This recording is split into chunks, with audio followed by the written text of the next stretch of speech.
तो आज पढ़ना है साहित्यिक प्रतिभा या विकास।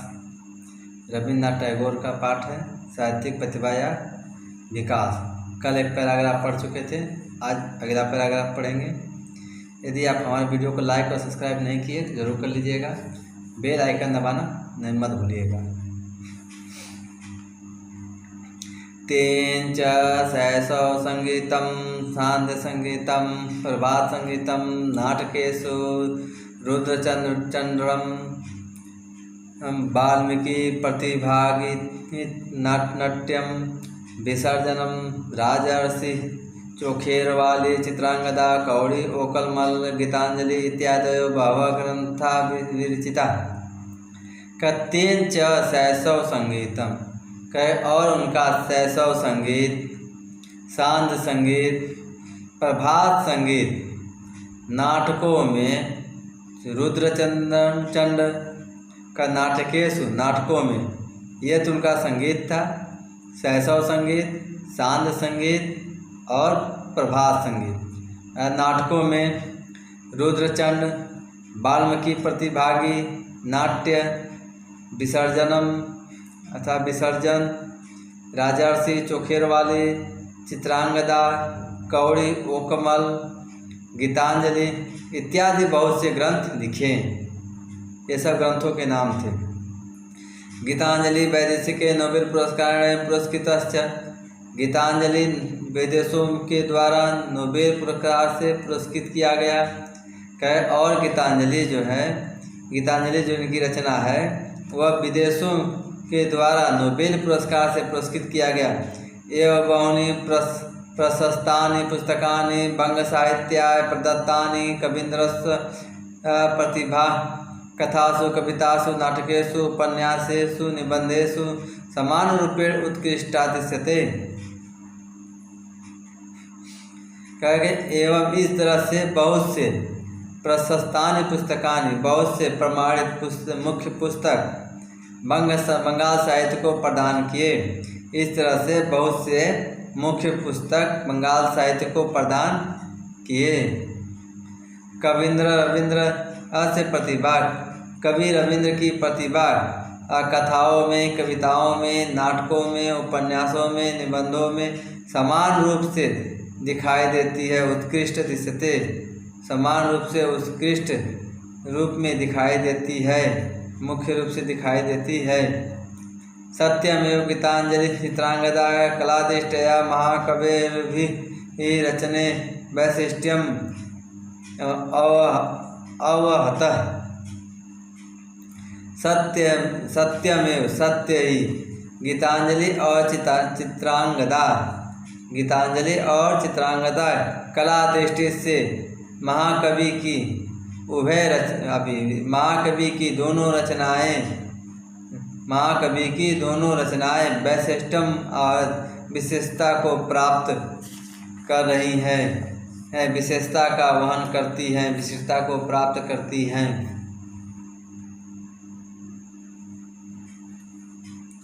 द्व्यधिक-19 ईस्वी आब्दे महात्मा गांधी पूरे कारागार अवरुद्ध आसीत।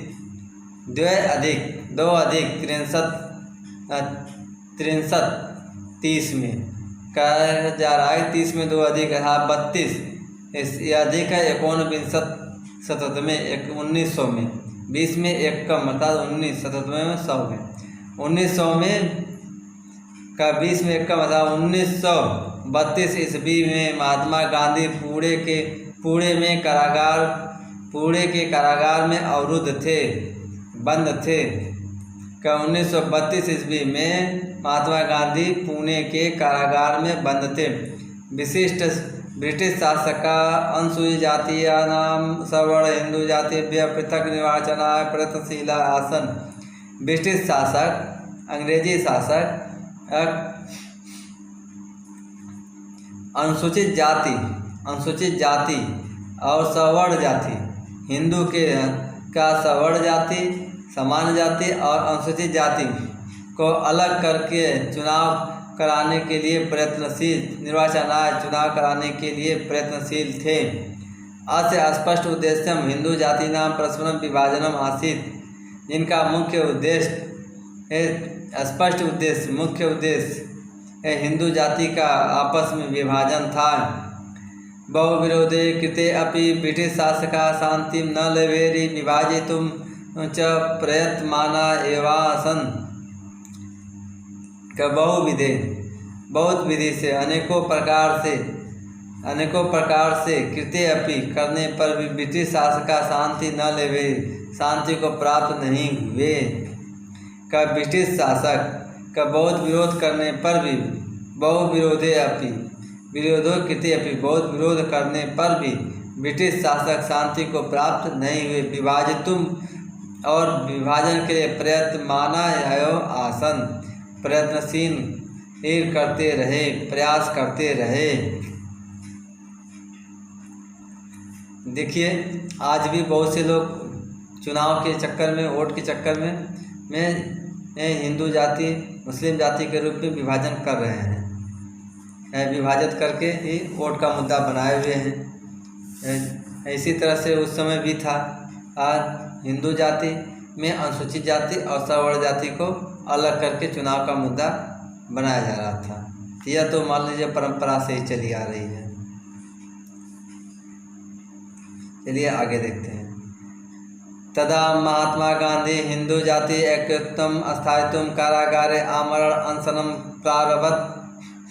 तदा तब महात्मा गांधी हिंदू जाति के एकता को स्थापित करने के लिए कारागार में आमरण अनशन को प्रारंभ किए।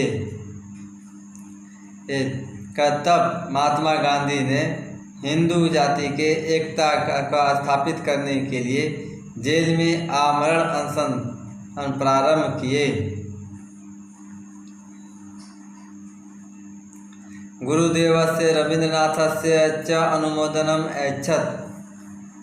कि गुरुदेव रवींद्रनाथ की अनुमोदन चाहते थे। और गुरुदेव रवींद्रनाथ की अनुमोदन चाहते थे, स्वीकृति चाहते थे। महात्मा गांधी ने हिंदुओं की एकता को स्थापित करने के जेल में आमरण अनशन किया और गुरुदेव रवींद्रनाथ को स्वीकृति चाहते थे, उनका मत चाहते थे, उनका अनुमोदन चाहते थे।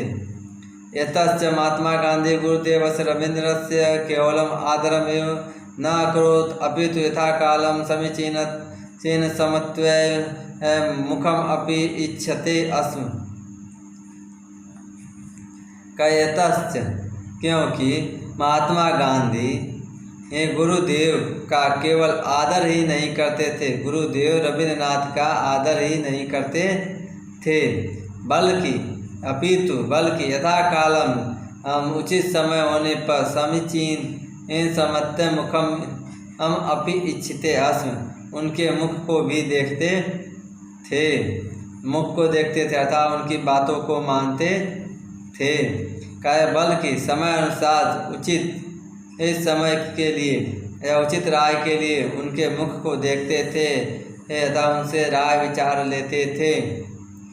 महात्मा एनम कवींद्र रवींद्र गुरुमन्यत। रवींद्र तन्निपत्रे भारत से एकतय सामाजिक अखंडतय च अमूल्य जीवन से बलिदानम सर्वथा समीचीनम परम जनादारूढ़या विपत्ते गांधीना जीवनम भी रक्षेय इति लिखित्वा प्रद्युत्तर। महात्मा इस तरह से कवींद्र रवींद्र को गुरु मानते थे। महात्मा गांधी जो है इस तरह से कवि रवींद्र को गुरु मानते थे। समीचीन रवींद्रनाथ तन्निपत्रे, रवींद्रनाथ के तन्निपत्रे तार के पत्र पर भारत के एकता के लिए सामाजिक अखंडता के लिए अमूल्य जीवनस्य बलिदानम, अमूल्य जीवन का बलिदान सर्वथा समीचीन हमेशा उचित होता है। इन्होंने तार पत्र में लिखा, रवींद्रनाथ ने तार पत्र में लिखा कि भारत के एकता और सामाजिक अखंडता के लिए अमूल्य जीवन का बलिदान हमेशा उचित होता है। सर्वथा समीचीनम, हमेशा उचित होता है। परंतु जना दारुणया विपत्ते गांधीना जीवनम भी रक्षेव इति लिखित्वा प्रत्युत्तर। कहा जा रहा कि परंतु लोगों का दारुणया विपत्ति, कठिन विपत्ति में गांधी के जीवन की रक्षा करना चाहिए, इस तरह से लिखकर उत्तर दिए। क्या गांधी जी जो थे वे आमरण अनशन कर रहे थे। भारत के सामाजिक एकता के लिए आमरण अनशन करना तो उचित है, परंतु लोगों को भी चाहिए कि गांधी के जीवन की रक्षा की जानी चाहिए।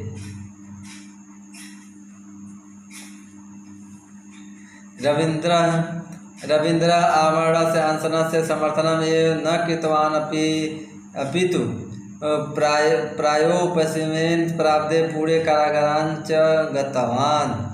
रविंद्र आमरण अनशन का समर्थन ही नहीं किए, समर्थनम एवं न कृतवान अपितु, बल्कि कि रविंद्र ने केवल आमरण अनशन ही नहीं किए, बल्कि कि प्रायोपवेशने कि आमरण अनशन के में प्रारंभ में पूरे कारागार के प्रारंभ में पूरे के जेल में भी कारागार गतवान गए, पूरे के जेल में भी गए। कहा जा रहा है कि बल्कि वे समर्थन ही नहीं किए, बल्कि वे शुरुआत में ही पुणे के कारागार जेल में भी गए। एवं बहुवर्णिकम गरिमामंडितम साहित्यिकम सामाजिकम दार्शनिकम लोकतांत्रिकम जीवन एवं तस्य काव्यम इव मनोहारी सर्वभ्य कल्याणकारी प्रेरणादायी च अभूत। इस तरह से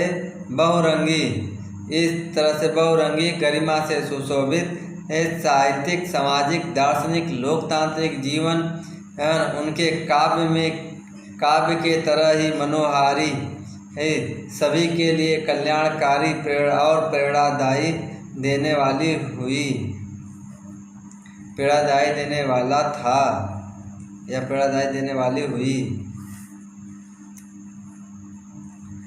इस तरह से बहुरंगी गरिमा से सुशोभित साहित्यिक सामाजिक दार्शनिक लोकतांत्रिक जीवन उनके काव्य के तरह ही काव्य के तरह ही मनोहारी सभी के लिए कल्याणकारी और प्रेरणा देने वाली थी।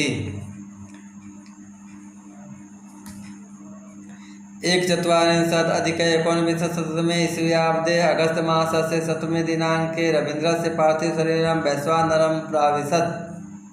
1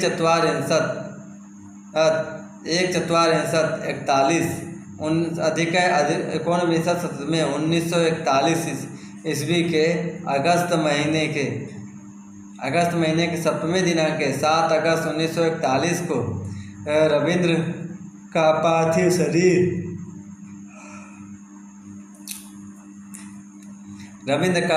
शरीर वैश्वानरम प्राविशत्, वैश्वानर अग्नि में प्रवेश कर गया।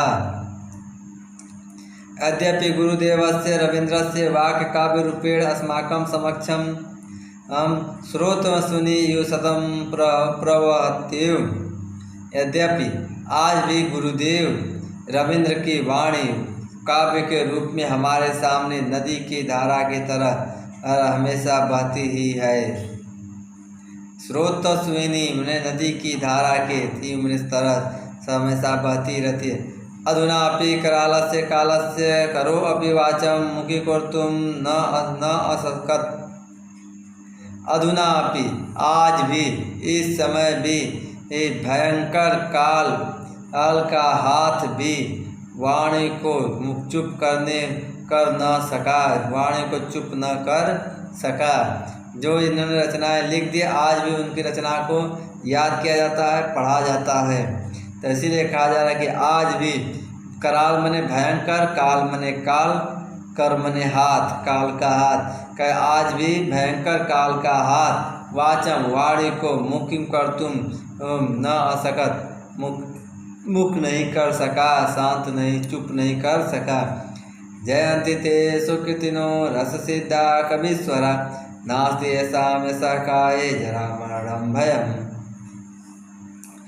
जयंती ते सुकृतिनो रस सिद्धा कवीश्वरा।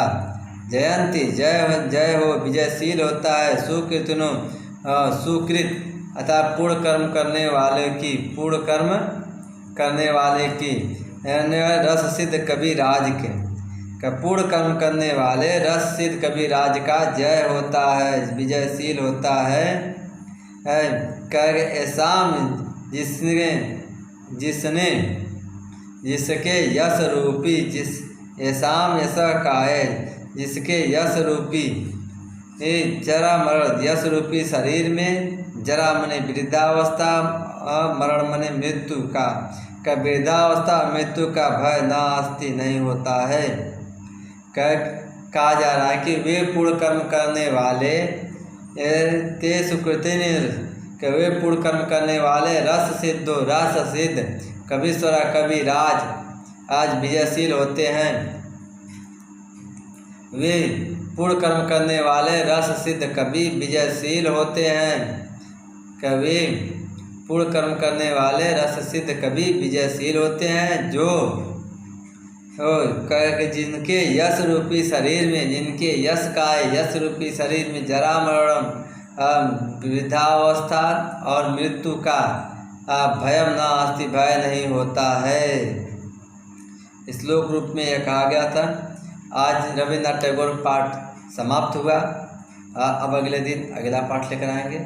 हमारा वीडियो देखने के लिए बच्चों धन्यवाद। लाइक और सब्सक्राइब किए होंगे तो उसके लिए भी धन्यवाद।